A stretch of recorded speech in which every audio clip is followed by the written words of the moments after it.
میرے نبی پاک صلی اللہ علیہ وسلم کا فرمان ہے، مصطفیٰ کریم نے فرمایا تو رب کی رضا کے لیے جھک جا، تو اللہ کے لیے جھک جا، رب تجھے عزت عطا فرما دے گا۔ تو توحید کا پہلا سبق یہ ہے کہ اللہ کے سامنے جھکنا ہے، کسی اور کے سامنے۔ معین الملت والدین عطا رسول ہند الولی حضرت خواجہ معین الدین چشتی اجمیری رحمت اللہ تعالی علیہ فرماتے میں حج کے لیے گیا، جب میں مینا مزدلفہ عرفات میں گیا تو ایک آدمی کو میں نے لبیک کہتے دیکھا۔ عقیدہ مسلمان کا رب ایک ہے، میرا رب ایک ہے، میرا رب ایک ہے، میرا مالک ایک ہے، وحدہ لا شریک ایک ہے میرا اللہ۔ فرماتے میں نے اس شخص کو دیکھا لبیک لبیک لبیک پکارتا، وہ آدمی جب لبیک کہتا تو جواب آتا لا لبیک، تو غیر حاضر ہے، پھر کہتا میں حاضر ہوں، پھر آواز آتی تو غیر حاضر ہے۔ حضرت خواجہ معین الدین اجمیری علیہ رحمہ فرماتے میں نے مجمع سے بازو پکڑ کے باہر نکالا، میں نے کہا بھائی تجھے پتا ہے جب تو لبیک کہتا ہے تو جواب آتا ہے لا لبیک، تو غیر حاضر ہے، تجھے پتا ہے؟ اب فرماتے وہ رو پڑا، کہنے لگا معین الدین مجھے پتا ہے۔ میں نے کہا اچھا؟ کہنے لگا حضور 24 سال بیت گئے، میں ہر سال حج کرنے آتا ہوں،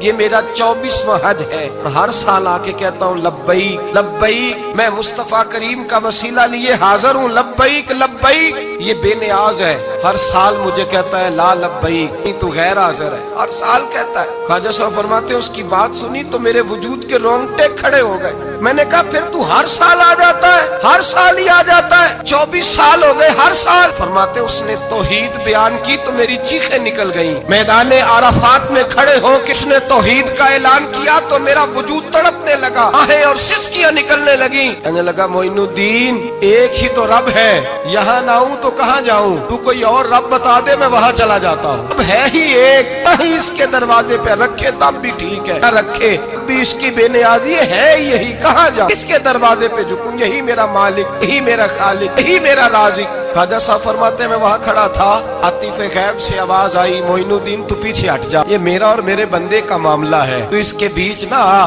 اگر میں نے ایک دفعہ بھی کہہ دیا کہ تو حاضر ہے تو یہ اگلے سال آئے گا نہیں، مجھے اس کا آنا پسند ہی بڑا ہے، 24 سال ہو گئے، اس کا بھی حج قبول فرمایا ہے، اس کی لبیک کی برکت سے قبول فرمایا۔ بھائی یاد رکھیں اور سمجھیں، توحید یہ ہے کہ میں تیرا ہوں، اے اللہ میں مالک میں تیرا ہوں، میں کدھر جاؤں؟ میرے اعلیٰ حضرت فاضل بریلوی رحمت اللہ علیہ کے والد گرامی خوبصورت بات فرماتے مجھے دعا مانگنے کا طریقہ میری بیوی نے سکھایا۔ حضرت کس طرح؟ فرمانے لگے ایک دن مجھے اس نے کوئی کام کہا، کوئی ضرورت گھر کی بتائی، تو میں نے کہا میرے پاس پیسے نہیں ہیں، کچھ دنوں میں دے دوں گا، عورتوں کا مزاج ہوتا ہے گھر کے کام انہوں نے بتانے ہوتے۔ 2-4 دن کے بعد کہنے لگی حضرت ایک کام کہا تھا، فرمانے لگی ابھی جیب میں پیسے نہیں ہیں، ذرا آتے ہیں تو کچھ کر دیتا۔ 2-4 دن کے بعد پھر عرض کرتی ہوں حضور وہ میں نے کچھ گزارش کی تھی، فرماتے مجھے غصہ آیا، ناراض ہوا، میں نے کہا تو بار بار کہتی رہتی ہے، تجھے بتایا تو ہے ابھی میرے پاس پیسے نہیں، کہیں سے آتے ہیں تو دے دوں گا۔ فرماتے جب میں نے جھڑکا تو وہ بھلی مانس رو پڑی، اور رو کر کے اس نے لفظ کہے تو مجھے رب کریم کی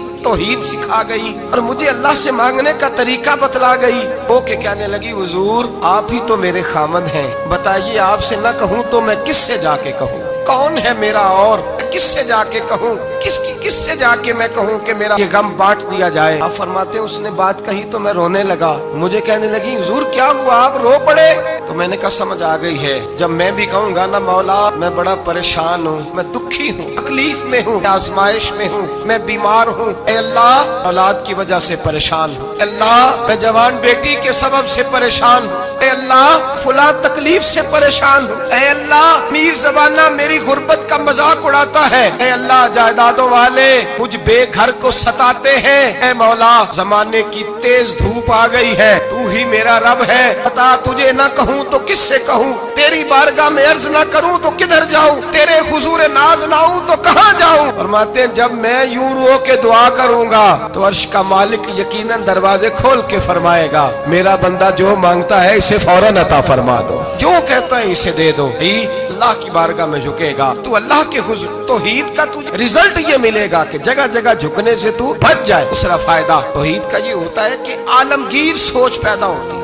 عالمگیر توحید باری تعالیٰ کا معنی یہ ہے کہ ساری کائنات کو رب نے پیدا فرمایا ہے۔ نبی پاک نے فرمایا الخلق و یال اللہ احب الخلق الی اللہ ما احسن الی یالہ، ساری مخلوق اللہ کا خاندان ہے اور اللہ اس بندے سے محبت کرتا ہے جو اس کی مخلوق سے پیار کرتا ہے۔ یہ سوچ پیدا ہوگی، سوچ۔ جب تو اللہ تبارک و تعالیٰ کی توحید کو مانے گا تو پھر تیری توجہ جائے گی کہ تیرے نبی پاک نے فرمایا ہے سارے انسانوں کو اللہ نے بنایا ہے، کوئی اجمی نہیں، کوئی عربی نہیں، کوئی گورا نہیں، کوئی کالا نہیں، کوئی اونچا نہیں، کوئی نیچا نہیں، کوئی غریب نہیں، کوئی امیر نہیں، ایک ہی سب میں کھڑے ہو گئے محمود و ایاز۔ نہ کوئی بندہ رہا نہ کوئی بندہ نواز، بنداؤ صاحبو محتاج و غنی ایک ہوئے، اور تیری سرکار میں پہنچے تو سبھی ایک ہوئے۔ جب تو اللہ کو مانے گا پھر اللہ کی ساری مخلوق سے تو پیار کرے گا، پھر تو بندوں کی طرف سے بے نیاز ہو جائے۔ بندے کیا کہتے ہیں، وہ کیا سوچتے ہیں، تیری تعریف کرے تب بھی پرواہ نہیں، تنقید کرے تب بھی پرواہ نہیں، اس لیے کہ تیری توجہ رب تعالیٰ کی طرف ہو گئی، تو اللہ سے اجر لینا چاہتا۔ اب تو اللہ تبارک و تعالیٰ کی بارگاہ